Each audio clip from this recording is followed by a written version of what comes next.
I remember the first time I noticed the way she looked at things before she looked at people. Like the world had to earn her attention. Maybe that's what pulled me in, that quiet pause before her gaze finally landed on me, steady, measuring, then softening just enough to ruin my composure. Clara wasn't the kind of woman you just saw. She was the kind that rearranged the air around her. 45, maybe 46. Everything about her moved with intent. The way she tucked her hair behind her ear when she read, the deliberate slowness of how she stirred her coffee. Even her silences had weight. I was 26, pretending to be composed, the kind of pretending you do when you think it hides your age. It never does. She could probably see straight through it. We met in the late hours of a campus cafe where she graded papers, and I worked nights to pay for my grad classes. She always took the corner seat, facing the window, half hidden behind her laptop. I'd catch the reflection of her glasses in the dark glass, her face illuminated by the faint blue of the screen. Sometimes she'd hum under her breath, something soft, familiar, impossible to place. She'd order the same thing every time, black coffee, 2 sugars. No cream. When I brought it over, she'd glance up, thank me, then return to her notes like she hadn't just filled the entire space with her presence. That night was different, though. It was raining, the kind of steady drizzle that makes everything slower, quieter. She was late, her seat empty longer than usual, and I kept checking the door without realizing it. When she finally came in, her coat was damp, her hair slightly undone. She looked real.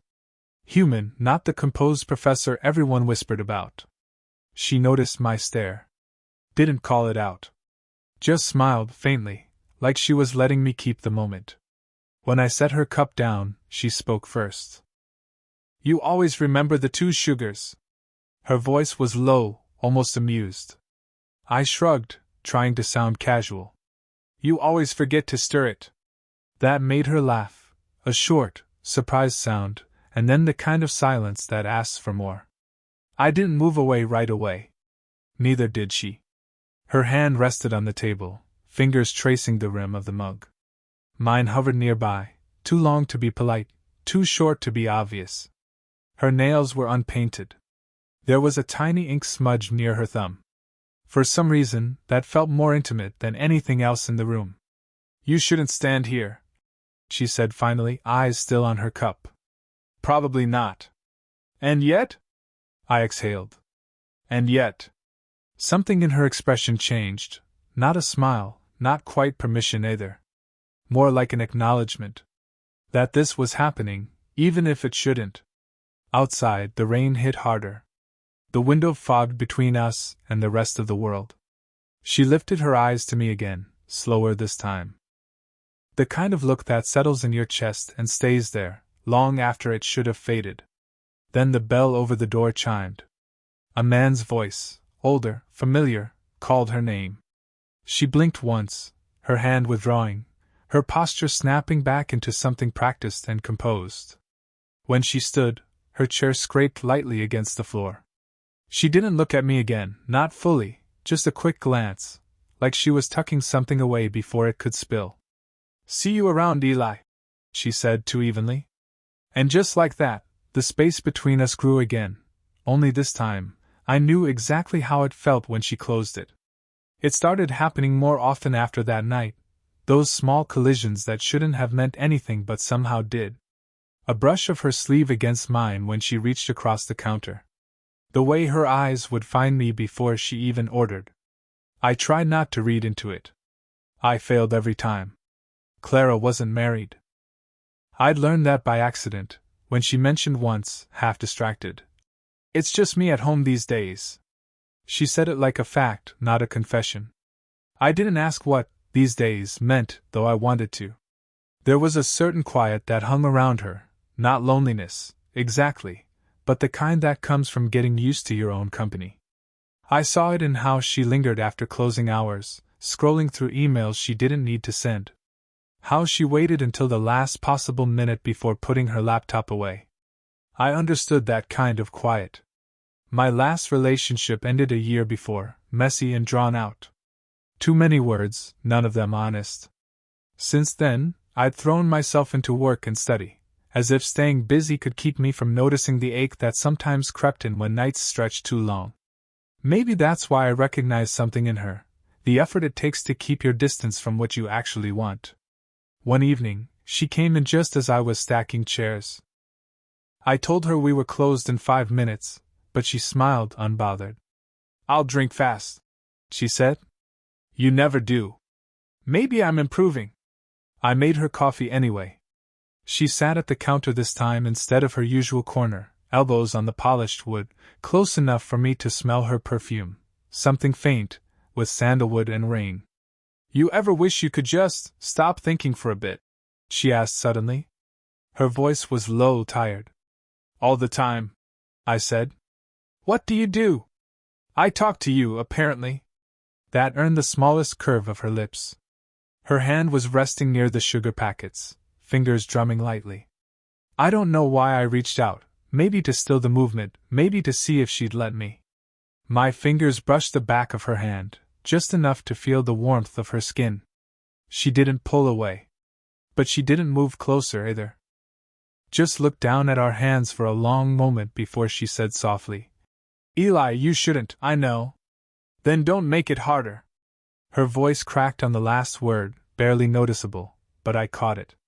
We stayed like that, close enough to feel the air between us shift, until the timer on the coffee machine beeped, sharp and intrusive. She withdrew her hand, exhaled, and stood. "I'm late," she murmured, though we both knew she wasn't. As she turned to leave, she paused by the door, her reflection caught in the glass. "You shouldn't wait for me to come in," she said, eyes on her own faint silhouette. I tried to think of something clever, something to keep her there a little longer. Nothing came.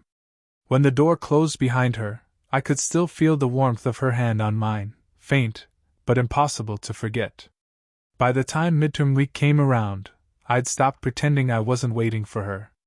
Every shift, every closing hour, I watched the door like it was part of my job. Some nights she came in, some nights she didn't. The nights she didn't felt longer. When she finally returned after nearly a week, it was with a tension I hadn't seen before, shoulders stiff, eyes distant. She didn't order right away.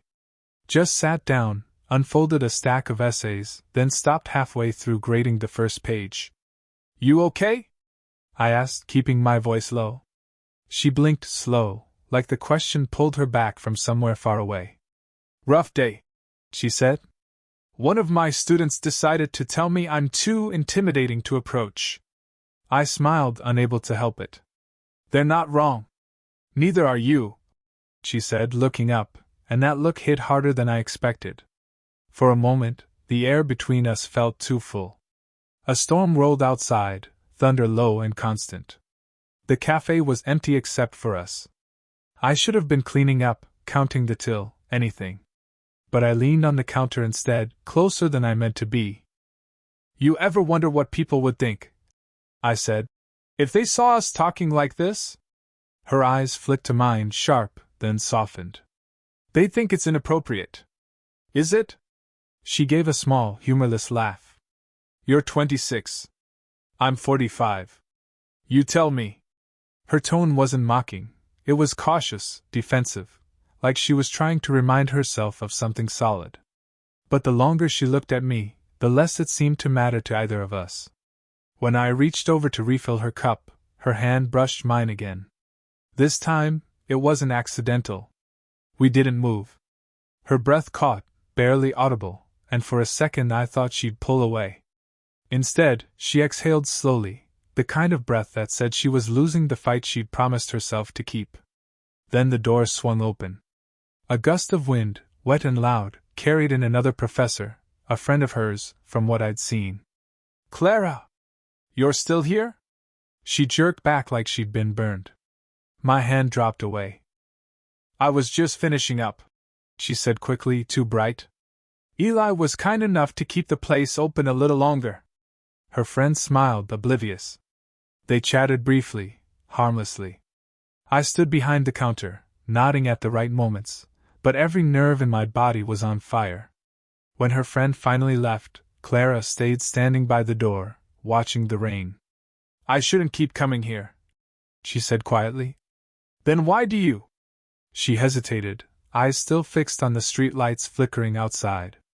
Because it feels easy, until it doesn't. I stepped closer before I could think better of it. She didn't move away this time. Her hair was still damp from the rain, strands sticking to her neck. I wanted to brush them aside but didn't. The air between us pulsed, warm, tight, suspended. Eli, she whispered, barely audible. Yeah? This can't. But she didn't finish. She turned toward me instead, and for one breathless second, her face was so close that I could feel the warmth of her lips hovering just shy of mine. Then she exhaled sharply, pulled back, and shook her head, half apology, half warning. Neither of us said another word. But when she left, I knew something had already shifted. We were past the point of pretending distance meant safety. It happened on a Thursday. The air was warm, too warm for October, and the cafe's windows fogged from the rain outside. Clara was already there when I arrived, not with papers, not pretending to grade. Just sitting, fingers wrapped around her cup, untouched. Something was off. Her eyes tracked me when I came in, steady, deliberate. You weren't supposed to be here tonight, she said. I switched shifts. Why? You know why. The way she looked at me then, part defiance, part surrender, almost broke me. The cafe was empty. My coworker had just left, the lights dimmed except for the glow over the counter. Rain hit the windows in uneven bursts. I took a step closer, slow enough that she could stop me if she wanted to. She didn't. I keep telling myself it's just conversation, she said, voice thin, brittle. That I come here because it's quiet, because you make good coffee. And? Her laugh was low, unsteady. And I hate lying to myself. For a heartbeat, nothing moved. I could hear the soft tap of rain on glass, the small sound of her breathing. When I reached for her cup, our fingers touched again, a habit by now, but this time she didn't pretend not to notice. My thumb grazed the inside of her wrist. Her pulse was fast. Clara, I said. She closed her eyes when I said her name, like it hurt to hear it out loud. Don't, she whispered. Why not? Because I'll stop pretending, and once I do, I won't know how to stop anything else. Her voice trembled, and for the first time, I saw fear in her, not of me, but of herself. Of what she wanted. I moved closer, just enough that the edge of her knee brushed against mine. My hand found her shoulder, thumb brushing the soft fabric of her sleeve. She didn't pull back, she leaned forward, almost imperceptibly, like gravity had made the decision for her. Tell me to go, I said quietly. She looked up at me, eyes dark, wet, alive, and didn't. Instead, she reached up, fingers hesitating in the air before brushing a damp strand of hair from my forehead. The gesture was tender, almost maternal, but the air between us said something else entirely. Eli, she murmured. Yeah? This isn't supposed to happen. It already is. She let out a shaky breath, half a laugh, half surrender, and her forehead rested against my chest. I could feel her heartbeat, uneven, press between us. My hands hovered at her waist, unsure whether to hold her or let go. Then she lifted her head, eyes meeting mine, close enough that I could feel the warmth of her breath against my cheek. Say something, she whispered. I can't. Her hand came up, resting just under my jaw, soft, trembling, and for one suspended second, the world felt narrowed to that point of contact. And just as her lips parted, ready to close the last inch between us, the doorbell chimed. We both froze. A familiar voice called out, bright and unknowing. Professor Hale? Clara's breath hitched. Her hand fell away. And I knew, as the rain beat harder against the glass, that nothing would ever feel that close again, or that far. For 3 days she didn't come in. No messages. No notes slipped under the counter. No excuses. I told myself she was busy, that midterms were taking over her life, but it felt like the air had changed, like the space she used to fill had gone hollow. When she finally returned, it wasn't to her usual table. She came in quietly, head down, coat still wet from the drizzle outside, and went straight to the counter. "Coffee," she said. Her tone was wrong, brisk, impersonal. Like she was rebuilding a wall that had started to crumble. I made it anyway. Black, 2 sugars. When I set it down, she didn't reach for it. She just stood there, both hands gripping the counter's edge like it was keeping her steady. "I heard you spoke to Dr. Keene," she said finally. My chest tightened. "He came in last night, yeah? Asked if I knew you?" Her eyes lifted, sharp. "And what did you say?" "The truth." "And what exactly is that?" Her voice was calm, but her fingers betrayed her, tapping once, twice, too fast. "That you're here a lot," I said slowly. "That you grade here. That sometimes you forget your umbrella." Nothing else. But it didn't matter. The space between us had already shifted, heavy now, loaded with everything we hadn't said out loud. She let out a breath, long and deliberate. "He asked if there was something going on between us. And you said?" Her eyes flicked to mine, unreadable. "I told him no." The words shouldn't have hurt. But they did. For a moment neither of us moved. The coffee between us went cold. Then I stepped out from behind the counter, wiping my palms against my apron just to have something to do. "Clara," I started. "Don't," she said quickly, but her voice wavered. "Don't make me say things I'll regret." I stopped a foot away from her, close enough to smell the faint trace of rain in her hair, the scent of something floral and warm beneath it. "You think this is a mistake," I said quietly. "I know it is. But you came back anyway." Her jaw tightened. Her eyes darted to my mouth before she looked away again. "I came back to end it." The word "it" felt like a crack through glass, sharp, final, dishonest. She moved past me, brushing my shoulder. The contact was small, accidental maybe, but her hand trembled as it grazed my sleeve. "Clara," I said again, softer. She stopped. Didn't turn. "You didn't lie to him," I said. "You lied to yourself?" That made her spin around. Her expression was raw, not angry, not ashamed, just bare. "You think you know me, Eli? You don't. You see pieces, the parts one let you have. But if you knew the rest, you'd run." Her voice cracked again, quiet but devastating. I took another step forward, close enough that I could see the faint tremor in her throat. "Then show me." She looked up, eyes wet, jaw tight, and something inside her gave. Her hand rose, almost unconsciously, tracing the air between us before stopping just shy of my chest. She didn't touch me, but the air felt electric, pulled taut. "I can't keep choosing this," she whispered. "Then stop pretending you already have." For a second, she didn't breathe. Then she nodded once, almost imperceptibly, not in surrender, but in decision. "Tomorrow," she said. "After class. No cafe, no excuses. We talk." And before I could ask what that meant, she walked out, fast, her reflection blurring in the glass door, leaving me with the sound of rain, the taste of unfinished words, and the knowledge that whatever happened next, one of us wouldn't come back the same. The next day, the campus felt strange, louder, brighter, as if the world had decided to intrude on whatever we were about to do. I couldn't focus in class, couldn't read, couldn't even remember if I'd eaten. By the time evening came, I was already waiting outside her office. The door was half closed, light spilling from the crack, her voice faint inside, calm, professional, wrapping up a conversation with someone else. When the door finally opened, she stopped short seeing me there. "You're early," she said, quiet but steady. "You said after class?" She nodded once, closing the door behind her. The click of the latch sounded final.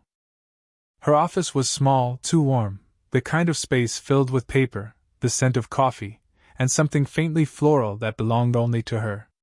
She moved to the desk, setting down her papers like a shield, but her hands betrayed her, restless, twisting the edge of a folder until it tore. "I've been thinking," she started, "about everything that's happened. About what I've allowed to happen." "Allowed?" I echoed. She looked up then, eyes tired but alive. You don't understand what this would cost me. I'm not asking for anything, I said. Just honesty. Her laugh came out brittle. Honesty's what got us here. The air thickened between us. I stepped forward once, just enough to see her breath hitch, her shoulders tighten. You're afraid of being seen, I said. But you already are. Her eyes met mine, and that was it.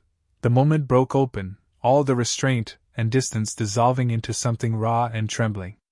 She closed the gap first. I didn't see it happen, only felt the nearness, her shoulder brushing mine, her hand hovering at my chest like she wanted to push me away but forgot how. This isn't about age, she whispered. Or rules. It's about what happens after. I leaned closer, just enough for my voice to drop. Then let it be about now. She froze, not in rejection, but in fear of wanting too much. The air between us pulsed with everything we hadn't said. Her hand moved to my jaw, fingers trembling. You make it sound simple. It doesn't have to be simple, I said. Just real. For a moment she closed her eyes, a soft surrender, a small defeat. Then she exhaled, and her forehead touched mine. Neither of us spoke. The world outside blurred, the hum of the hallway, the ticking clock, until it felt like the only sound left was our breathing, uneven and shared. When she finally pulled back, her voice was low, thick with something that sounded like both pain and relief. I can't keep hiding from what I already feel, she said. But I can't ruin what I've built for it either. Her hand lingered against my cheek for a heartbeat longer, warm, shaking, before she let it fall. So that's it? I asked. She shook her head. No. That's the truth. And for the first time, I believed her, because even as she stepped away, her eyes didn't. They stayed locked on mine, saying everything neither of us could afford to speak. When the door opened and she left, I didn't follow. But the air she'd filled, the warmth she'd left behind, it felt like the only real thing I had. Weeks passed before I saw her again. The semester had ended, papers graded, the cafe quiet without the hum of students and late-night caffeine. I told myself she'd moved on, back to her order, her solitude, her balance. I almost convinced myself of it. Then one night, the bell over the door rang, soft and familiar, and she was there again, no coat this time, just a light sweater, hair loose, eyes searching. Still working nights, she said, smiling faintly. Still pretending I'm fine with it, I replied. The laugh that left her was softer than I remembered, the kind that came when she wasn't trying to sound composed. She sat at the counter, same spot as before. The chair creaked in that familiar way, grounding everything that had felt so scattered. Neither of us spoke right away. The silence wasn't heavy this time. It felt earned. I thought I wouldn't come back, she said at last. I thought you wouldn't either. I tried not to. I poured her coffee black, 2 sugars. No cream. She stirred it herself this time, slow circles, deliberate. You were right, she said after a moment. I was afraid of being seen. And now? Now I'm tired of pretending not to want what I want. Her eyes lifted to mine, steady, unguarded. Whatever had broken between us that night in her office hadn't vanished. It had just settled into something quieter, something that made sense now. I leaned forward on the counter, close enough that her hand brushed mine when she reached for her cup. She didn't pull away. You don't owe me anything, I said quietly.